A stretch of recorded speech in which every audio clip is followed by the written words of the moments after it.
All right. Good afternoon. Good evening, everyone. I think I started on the regular screen without the kind of the easy start here.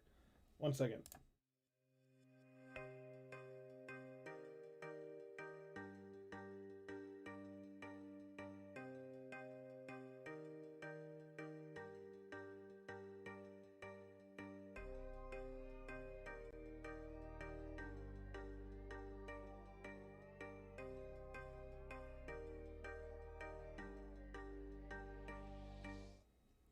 Okay, there we go. There's a little bit of an easier transition. This is Kevin Crouch with Ellis County Weather here in the Jimmy Porch Real Estate Weather Center, and I am looking with anxiety to tomorrow's forecast because we have quite a broad spectrum of a forecast right now, where I am looking for some kind of certainty, really any kind of certainty I can manage to get out of this event, and there just is not a lot to be had. And so let me just start, by saying that we do have a threat of severe weather tomorrow. That is a very real thing. That is going to be a part of what we see. And really the earliest we could see severe weather happen, it looks like really anytime after noon. Now, this is a huge window of the potential for severe weather tomorrow.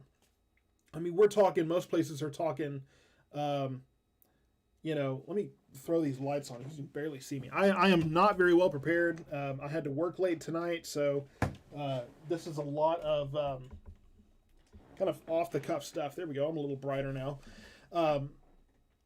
But the forecast is calling for a kind of a broad window as far as when to expect these storms. And so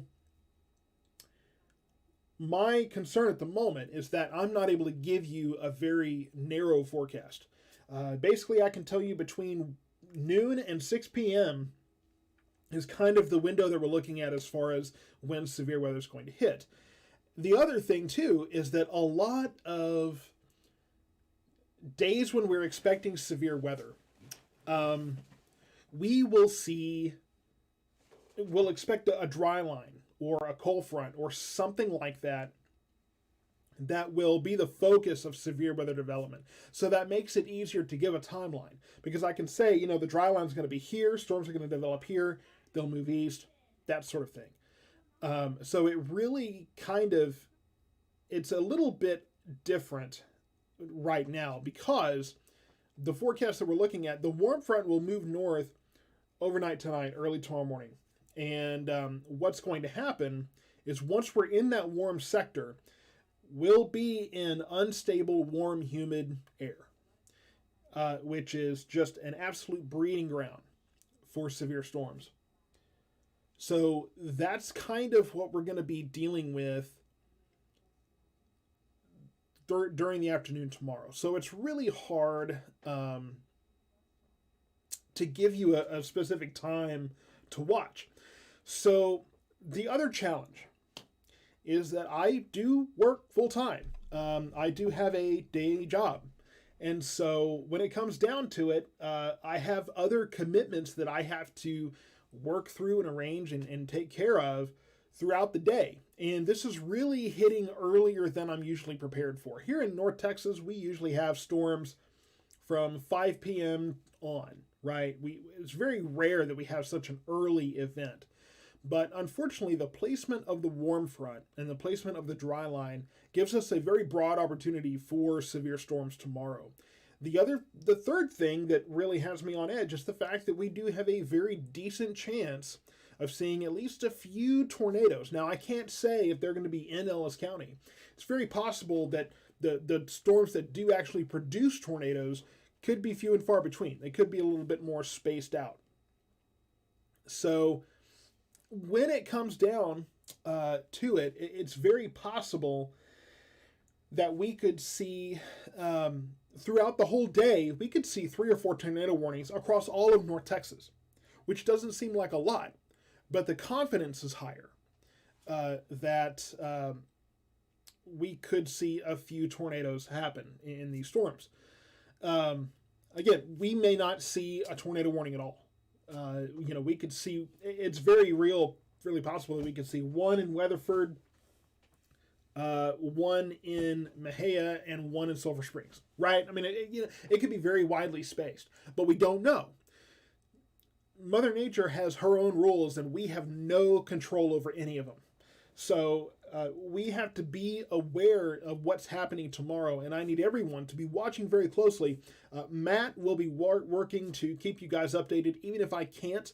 I will be keeping an eye on it. All of us, regardless of where we are, should be keeping an eye on it. And I know where I work, I'm sure folks will be asking for me to give updates to them. So I will be keeping an eye on all of this because this is kind of one of those times where we all just have to band together and keep ourselves in the know, because we could be looking at a pretty serious situation tomorrow. There's still a lot of uncertainty. There's things we may not necessarily know until tomorrow morning, or possibly even late in the morning tomorrow. We could see showers and thunderstorms all day long, from mid-morning, 8, 9 a.m., all the way to 6, 7 o'clock. In the morning, though, we shouldn't be seeing much severe weather. Temperatures will be relatively low. The warm front will be relatively close, and we won't have gotten really into that deep, deep humid air yet. It won't be quite as unstable, and we could very well have a cap in place at that point as well that will kind of keep some of those storms elevated, keep those from being lower level supercells that traditionally produce tornadoes and very large hail, those kind of things. And so at the moment, what I would tell you, and I'll show you a couple of things too, is just be prepared. Obviously on the radar right now, I'll put that into motion. You see these itty bitty little showers here. Not a whole lot happening, just a few sprinkles, and this is just evidence of how just soupy and wet the atmosphere is. And all this heat and humidity and instability is all going to come together to be the setup for tomorrow. Let's talk a little bit about the threat areas, the outlook for tomorrow. Generally, we're under a slight risk. I expect this to go up by morning. Sometime in the morning, we'll probably see an enhanced risk that will probably include Ellis County. We may not, but I think that we probably will, just judging by some of the messaging around this situation. Again, that's a slight risk that we're under. And you can see this slight risk goes all the way from central and western Oklahoma, all the way down to North Texas, to down to central Texas, all the way down to the coast, and then all the way eastward into Louisiana and central parts of Mississippi. So this is kind of a broad area that we're looking at, right? So this is the large area where they're expecting severe weather to be possible. The other thing I want to show you is some categorical risk as well. Get to where I can. So I do want to talk about this tornado risk. Okay, now this is your general tornado risk, the green. It's kind of like a marginal severe weather risk, right? This is your kind of, in the green is normally where you say a few tornadoes are possible, but not likely. That's the language that you're probably used to hearing from me. In the brown here, however, from Elk City and Oklahoma City down to Wichita Falls, and then over in from Ellis County on eastward into almost to Meridian, Mississippi, this long area, which will be in that warm sector ahead of that dry line. This is another area where they're looking at the possibility, a higher possibility of a tornado risk. Now, you zoom in on Ellis County, we're like right on the edge. So obviously the bulk of this risk is to our east. But we do still have the possibility here of a few tornadic thunderstorms. And I am going to be watching very closely. I will be very open and honest with you. My gut is in knots with the fact that I will not be able to just be here all day. I do have a full-time job, and until this either becomes full-time or something, until something changes, which probably won't happen soon, but you never know. We never know what's going to happen. But my point being that for the moment, and probably for the, at least right now, the foreseeable future, I'm going to be working full-time. So I'm going to have a limited access to cover these things. But again, Matt is going to be watching this as well. He'll be posting some of the updates that you're more familiar with, the alerts and these kind of things. But I will make sure that in some capacity that this page is updated as much as possible tomorrow, because as I mentioned on my personal page early this morning, I was in this office at 5 a.m. This morning because I happened to wake up. I think my cat was rustling around and making noise and woke me up. I happened to check the forecast and saw what was up there today. And I sprung out of bed, came in here, and I did some research and looked it over. And I put on my personal page that it takes a lot for me to jump out of bed at 5 a.m. the day before an event, not even the day of an event, the day before an event, a severe weather event, to look at updates. And this to me looks like something that could be extraordinary. And so, but again, there's a lot of uncertainty, and that drives me crazy. It drives you crazy. We're going to have to just kind of see what this does. I think we'll have a better idea possibly in the morning. Once the warm front has moved a little bit, once we see things kind of setting up a little bit better, we may have a better idea of timing. This may be the kind of thing that, again, I hate, that we may have to wait until things start happening to see better how it's going to unfold. So that may give us a better chance. The earliest, I think we will surely have live coverage probably by 3 to 3:15. Okay. So that's, I think, the earliest that I can guarantee severe weather coverage. I don't know if earlier than that is going to be possible. It may be. I really don't know. That's going to be what depends, again, on some other factors that I have no control over. But we'll just have to wait and see. I'm expecting and hoping that really the heat of the day will be our biggest factor, because we don't really hit our peak heat until about 3 or 4 o'clock in the afternoon. And if we are able to maintain a cap over North Texas, maybe, just maybe, it can hold long enough to let me cruise home, jump in the seat, and throw this camera on to actually get this coverage started. So all that to say, I will be doing the absolute best I can to get you guys the updates that I know you guys will want.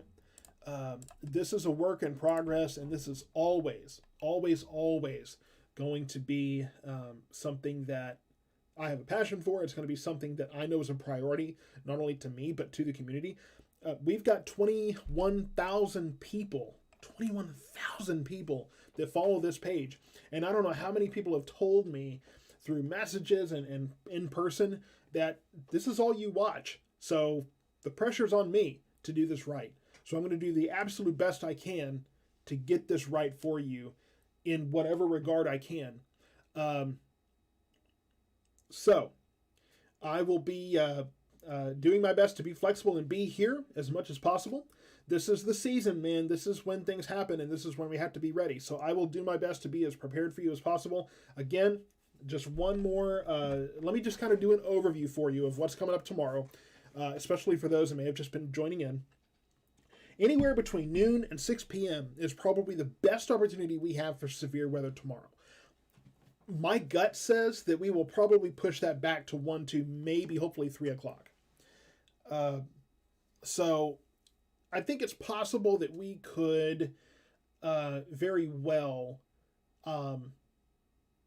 see this refined. And I think we'll see that very broad window close a little bit when we have a better understanding of where different aspects of this storm system are going to be. I think that we'll get a better idea in the morning, probably. I will post an update, or I'm going to be going to work at 7 a.m. tomorrow so that I can be here by 3. And if you see a zombie roaming Waxahachie on Saturday, that's me, because I'm going to be exhausted. But I will be up early. I'll try to post an update early. I'm going to get some tools over to Matt, some formats that you guys are used to seeing, so that you guys can get a better idea. And I appreciate all the stars that are coming through. That is awesome.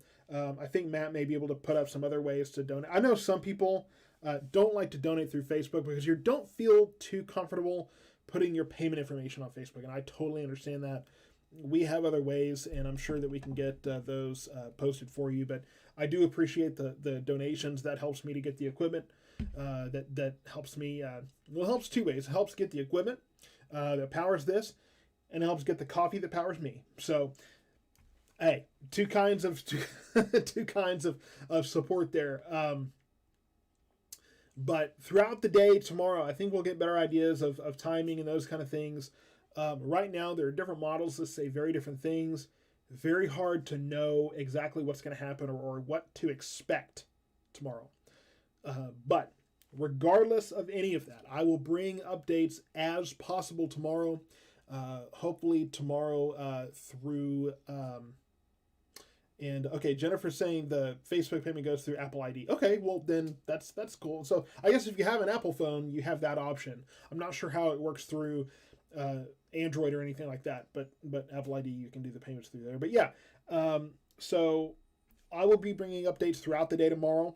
I'm going to try to get to this studio as quickly as possible so that I can start that coverage.